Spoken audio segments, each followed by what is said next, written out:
сандар жатыр. Келіп, сол сандарды таңдап алыңыздар.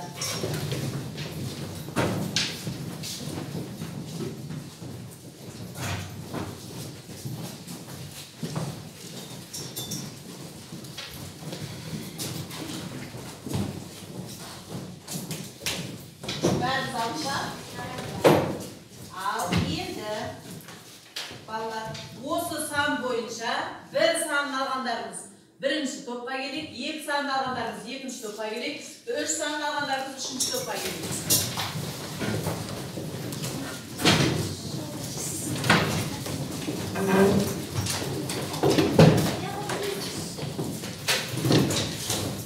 Ал балалар, топ болғаннан кейін бізде топ басшысы болу керек. Ішімізден топ басшысын сайлайық. Топ басшысына бізде бағалау парағын беріледі. Бағалау парағына топ мүшелерін жазамыз, топ басшылары. Содан кейін әр оқушының сабақ барысында жауап берген жауаптарына бір смайликтен беріп, бір ұпайдан қойып отырамыз.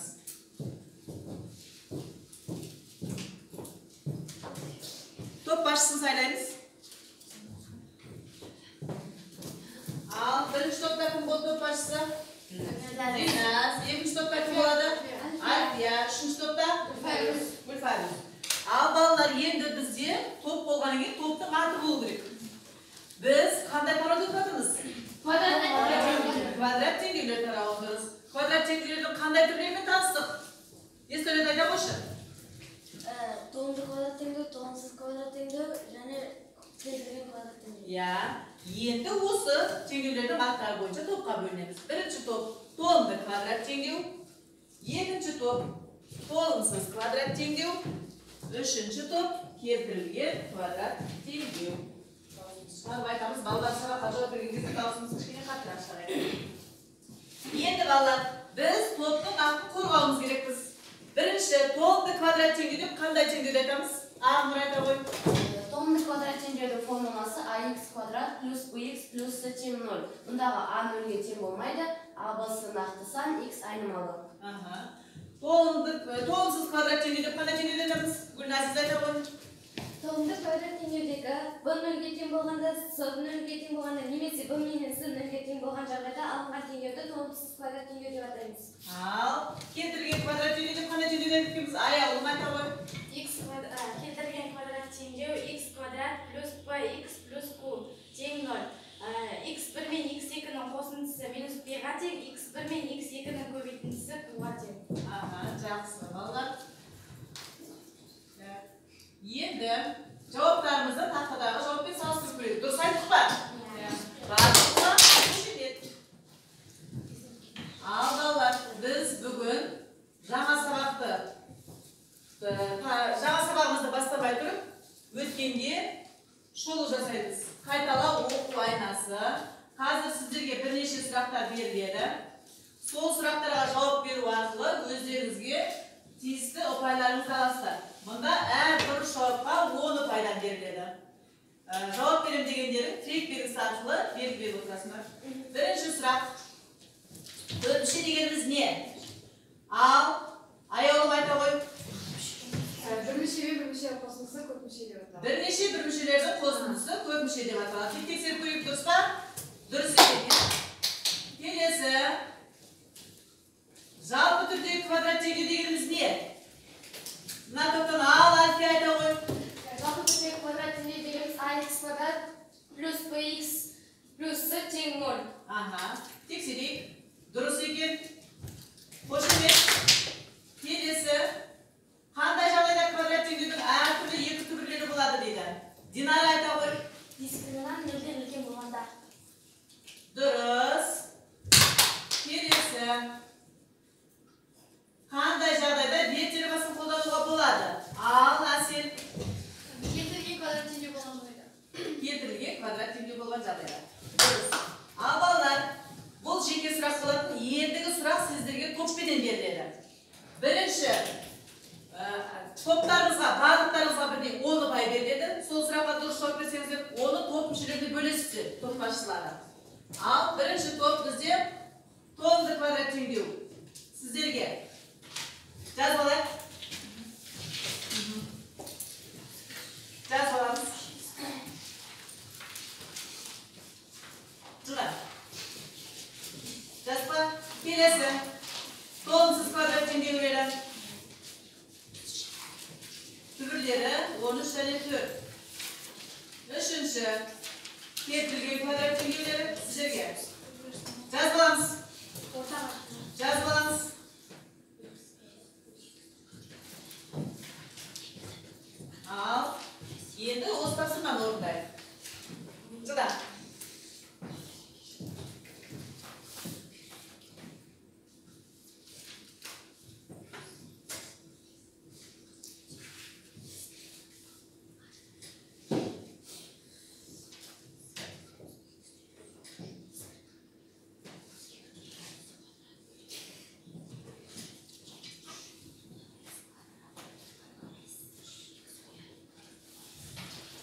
керек па?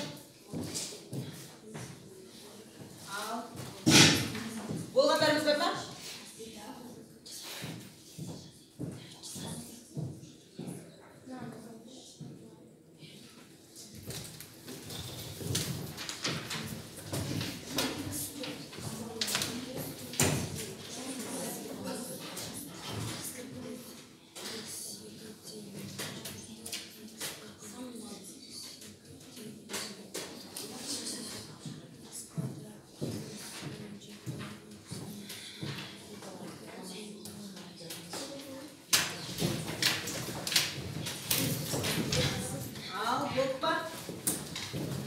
Al keltirilgan kvadrat tenglik sizlardan boshlaylik bo'ldi. Bizga berilgan shaklda 3x kvadrat plus x minus 4 teng 0. A 3 ga teng bo'ldi, b 1 ga teng, c minus 4 ga teng. Biz diskriminant 49 ga teng bo'ldi. 49 noldan ulkan. Onday joyda 2 bo'ladi. Demek 2 tubiri var. Al kolsiz kvadrat tenglik.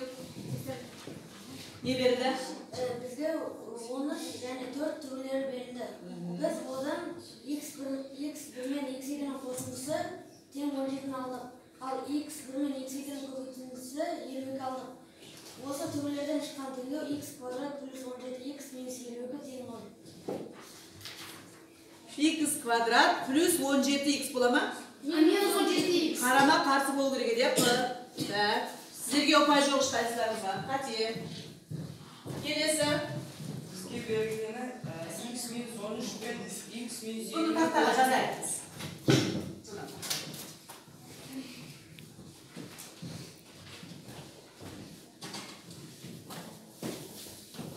Al, endi o'zlaringizni durish javoblaringizda taxtaga tekshirib o'tiribsizlar. Kolsiz kvadrat tenglik. Sizlarga qanday bo'ldi? Qati? 17 ni tambasi sizlarga aldi, plus bo'lib ketdi. Demak, o'l yerga qati. Sizlarga o'zini bilasiz.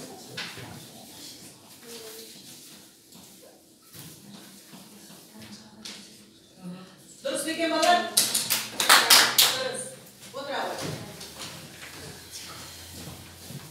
Endi bolalar. Endi bari saqlag'ay. Bizga qo'lni kvadrat tenglik to'g'ri neni topdi? Ko'paytindini topdi. Ko'paytindi neni berdi bizga? Ko'p pishirni berdi. Ko'p pishirimiz necha pishirindir? 3 pishirin. Darajasi qanchaga teng? 2 teng bo'lib turadi. 2 degan so'zni biz boshqacha qanday qilib aytamiz? Kvadrat deb aytamiz. Demak, mana bizga kvadrat 3 mushe bo'ladi ekan bizga. Kvadrat 3 mushe.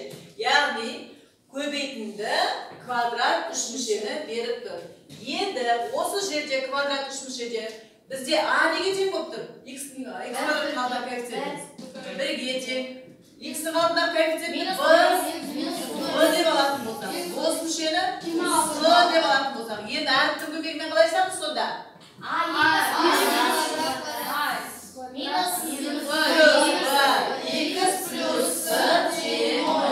Значит, minus bo'lgan sebebi ол ballar buning oldinдағы tangbaga байланысты. Bizde sonda жалпы түрде kechirimga ne isteymiz? Qalay olamiz sonda жалпы түрде? O'qiymiz bu bizde ne berib tur? Kvadrat 3 bundağı x deb o'tganning o'zimizga aynimami? A, B, C degan yay al, bo'lsa yo'lga teng bo'lmaydi. Endi kvadrat 3 musheмен tanishdik. Bo'lay bo'lmasa sizlarga topshirma.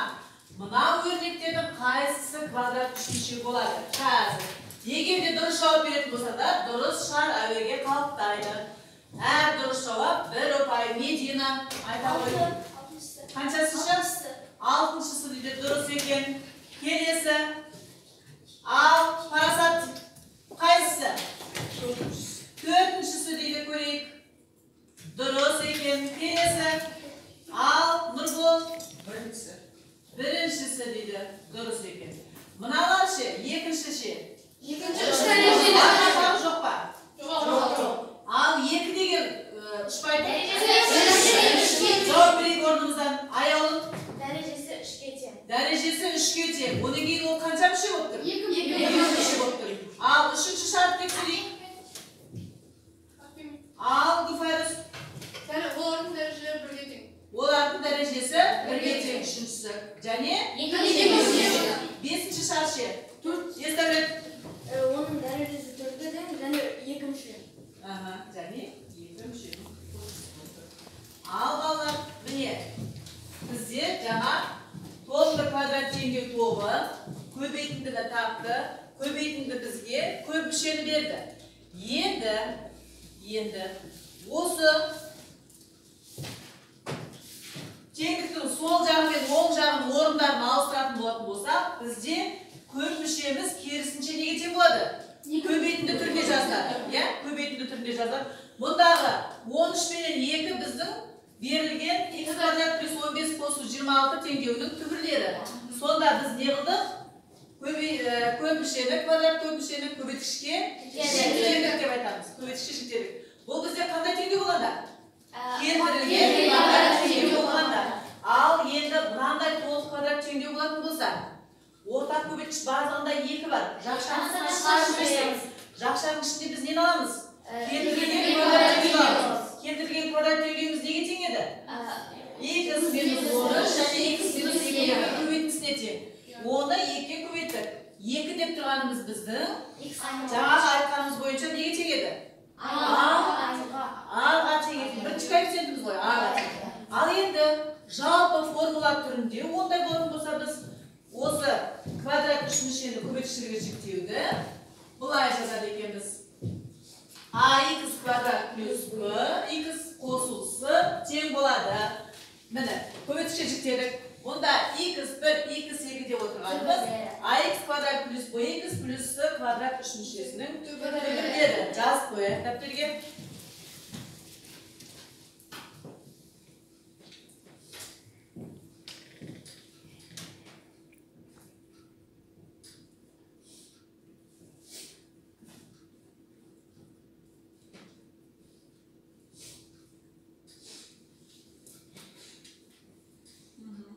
Ал енді бүгінгі сабағымыздағы сөздіктермен үш тілде танысайық. Бәріміз тақтадағыны дауыстап оқиық, асықпай. Квадрат, квадрат, сквер. Квадрат үшінші, 4 квадрате, 3 на сквер. Көбейтіштерге жіктеу, разделение на множители. Классификация слов вместе. Жақсы. Ал олай болатын болса, ары қарай есептер шығарамыз бүгінгі осы тақырыбымызға. Білім көзі кітапта 271-ші есеп толымды квадрат теңдеу тобына А және Б-сы, толымсыз квадрат теңдеу тобы Ә және Г-сы, келтірген квадрат теңдеу тобы Б және В.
yazsak.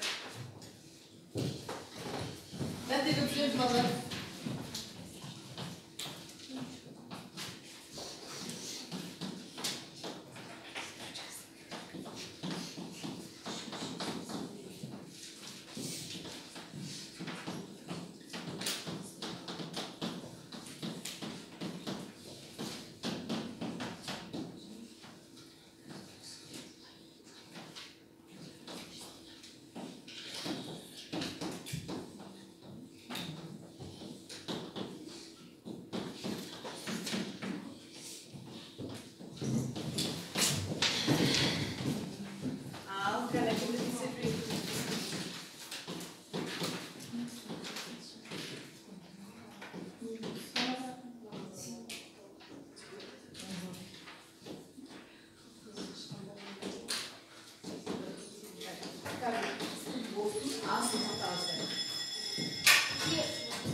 Ayналмалы бекет 272-ші есеп. Толымды квадрат теңдеу тобы Б-сы, толымсыз квадрат теңдеу тобы Г-сы, келтірілген квадрат теңдеу тобы Г-сы.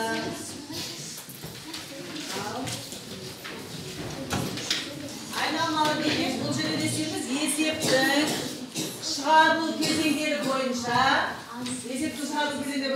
сағаттың тілімен 3 топ бір-біріне жылжып отырамыз.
Жаз бердік, ағын неге бұның неге тең екендігін енді келесі.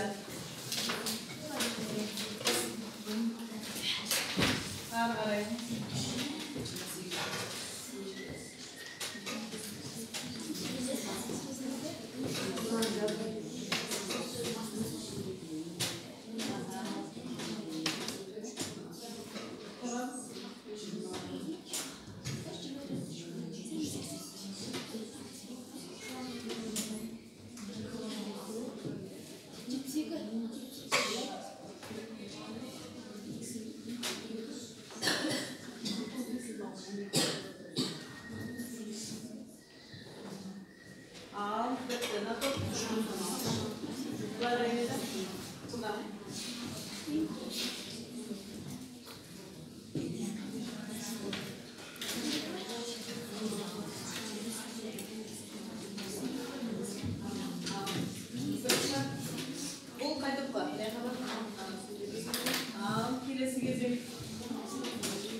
X таппайсың ба дейсіз?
Минус болғанда мына жерде түбірлері минус болған кезде отыра қойды. Ал келесі айта беріңдер. Экспериментті тауып алдық. Эксперимент нөлден үлкен болады және екі түбірі. Бірінші түбірі минус 3-тен 2, екінші түбірі минус 4. Жүктегенде жауабы минус еді қосу болды, минус еді қосу болды. Так, келесі. бізде Y-тен минус 2 болды. Жетегенде плюс x плюс 5 және де x плюс 2-ні көбейтіндісі болды. Так, сендерде не шығу керек бізде? Жарайды, ал дұрыс. Келесі кезек балалар. Келесі есеп номер 273. Бұл жерде балық қаңқасы бойынша көбеткіштерге жүктейміз. Балық қаңқасы бойынша көбеткіштерге жүктейміз. Так. Толымды квадрат теңдеу А-сы, толымды квадрат теңдеу Ә-сы, жетімге квадрат теңдеу Б-сы. Жаңа қағаздардың артына жасайбеңдер.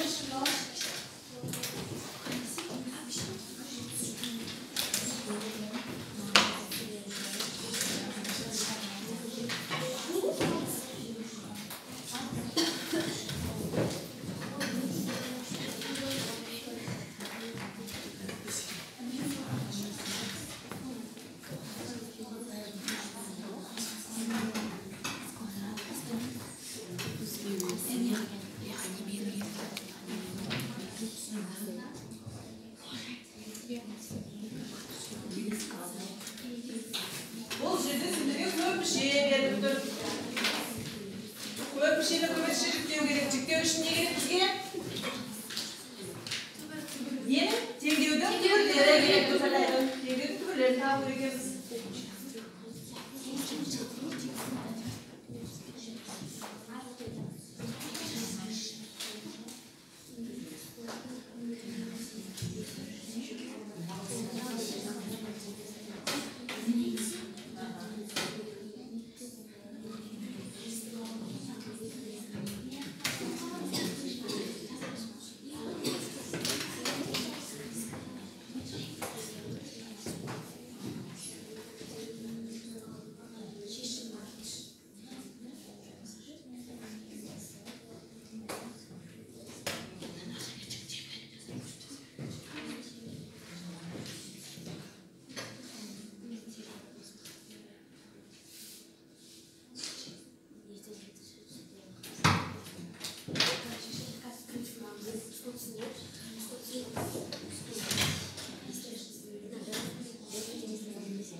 kvadrat minus 2x minus 35 тең жаңағы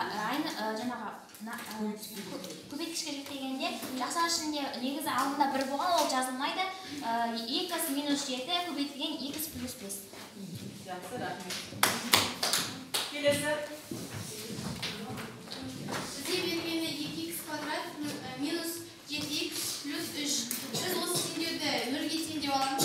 Және де біз Көпшені нөлге теңдеп аламыз. көпшені нөлге теңдеп аламыз. Теңдеу шешімдер, иә? Теңдеу шештік. Түбірлеріміз бірінші түбіріміз 3-ке және екінші түбіріміз 0,5-ке тең болды.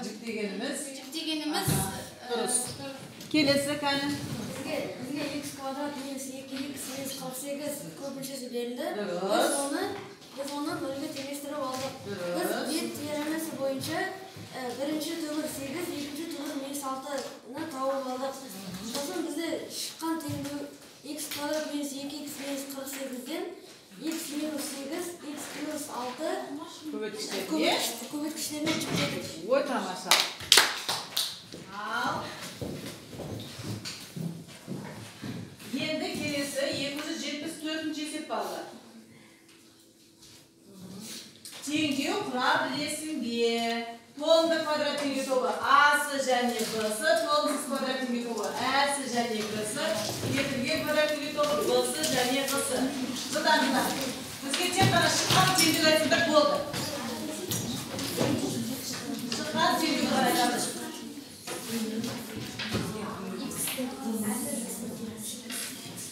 Шыққан теңдеу қарайтамыз.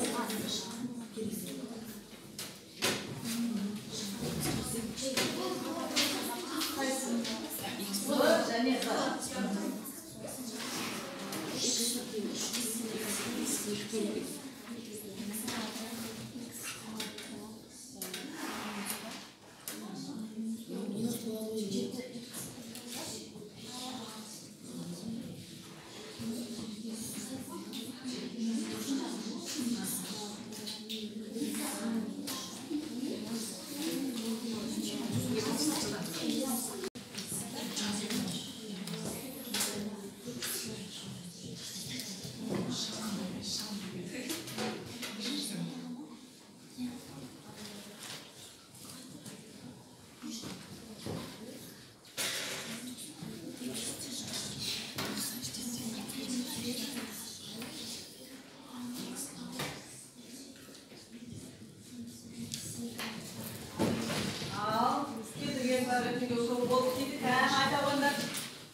Теңдеу x квадрат минус 7x плюс 12 теңдеу. Дұрыс. Ал екіншісі x біріміз 2 минус түбір астында 5, ал x екіміз 2 плюс түбір астында 5. Дұрыс.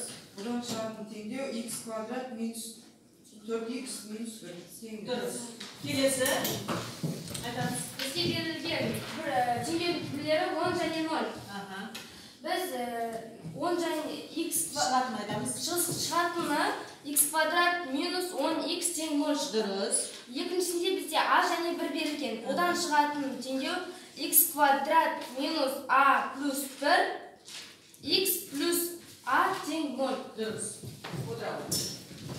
Ал енді балалар, біз бүгінгі өткен тақырыбымыз қандай тақырып еді? Көбейтшілік жүктеу. Олай болатын болса, сіздерге мына квадрат үш мүше берілді. Осы квадрат үш мүшені жылдамдарды көбейтшілігі жүктеп жіберейік.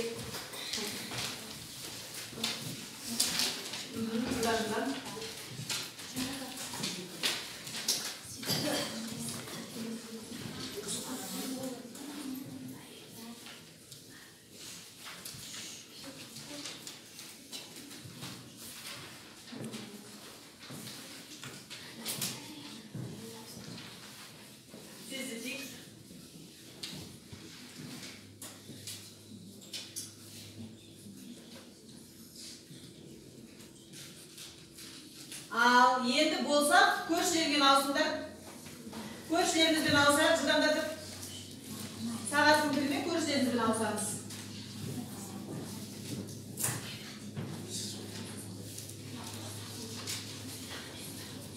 Сағаттың тілімен ауысамыз. Сағаттың тілімен ауысамыз. Ауыстық па? Сағаттың тілімен ауысамыз. Жылдам. Сағаттың тілімен ауысамыз. Сағаттың тілімен ауысамыз. Бұл нәрсіз кімге бер? Бер. Парасатқа бер. Ал енді дұрыс жауаппен салыстырамыз, балалар. Дұрыс жауаппен салыстырамыз. Міне, әр дұрыс жауап бірі пайда болады. Топаншылары түнен кейін дұрыс ұпайларын жазып алып, бағалау парағына түсіреміз. Ал. Енді оны топаншылар айтасыңдар сіздер. Топаншысы есептейді. Енді балалар, бүгінгі сабағымыз бойынша сендерге қазір стикер тратам. Мынау сұрақтарға жауап береміз. Егер де иә десеңдер, мына белгіні қойасыңдар, жоқ десеңдер, мына белгіні қойып, мынаны бүгінгі білім ағашына іліп кетіңіздер.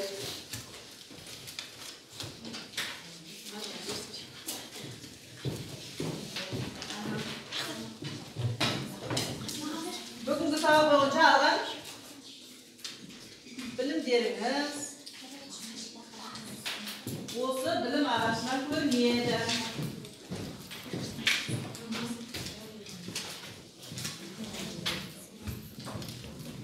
Атымызды жазбаймыз. Квадрат үшінші тақырыбы қызықты ма? Қызықты болса, бұлай белгі қойымыз, қызықты емес болса бұлай. Білетін болсақ бұлай, білмейтін болсақ бұлай белгі. Жалғастыра береміз. Сөйтіп 12 сұраққа жауап беріп кетейік. Одан кейін балалар жаңа 272-ші есептің асы, әсі, бысы қалды бізде. Сол 272-ші есептің асы, әсі және бысы үйге.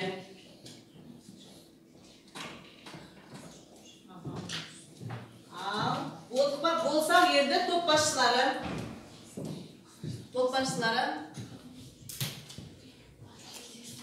Балдарымызды санайық.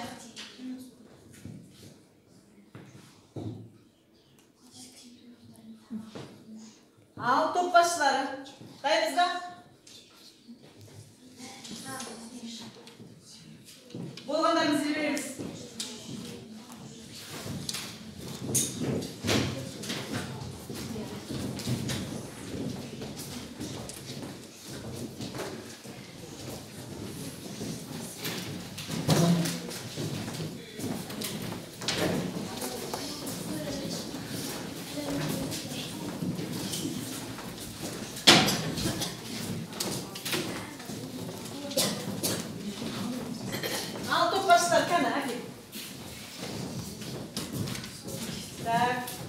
Тоғызды квадрат теңдеу тобында. Бұл жерде балалар бізде 0-ден 5 ұпайға дейін іздену керек. 6-дан 10 ұпайға дейін жақсы деп бағаланады. 11 ұпайдан жоғары тамаша. Нұргүл 11 ұпай жинапты. Динара 16 ұпай жинапты. Және Диназ 11 ұпай жинапты. Тамаша. Одан кейін 7 ұпай жинаған Әсемай, Ақнұр 8 ұпай. Жақсы. Бүгінгі жауаптарымыз бойынша. Келесі. Келтірген квадрат теңдеу тобы. Арғынбай 20 ұпай. Амангелді 20 ұпай. Орынбасар 19 ұпай. Аманбай 11 ұпай. Жақсы. Мұрат 10 ұпай. Жұмабай 10 ұпай. Жақсы. Келесі. Толымсыз квадрат теңдеу тобы. Альфия 17 ұпай. Гүлназиз 11 ұпай. Есдәулет 11 ұпай. Рамазан 11 ұпай. Тамаша. Парасат 6 ұпай. Жақсы. Ал балалар, бүгінгі сабағымыз осыменен бітті. Не үйрендік бүгінгі сабақта? Квадрат үшінші.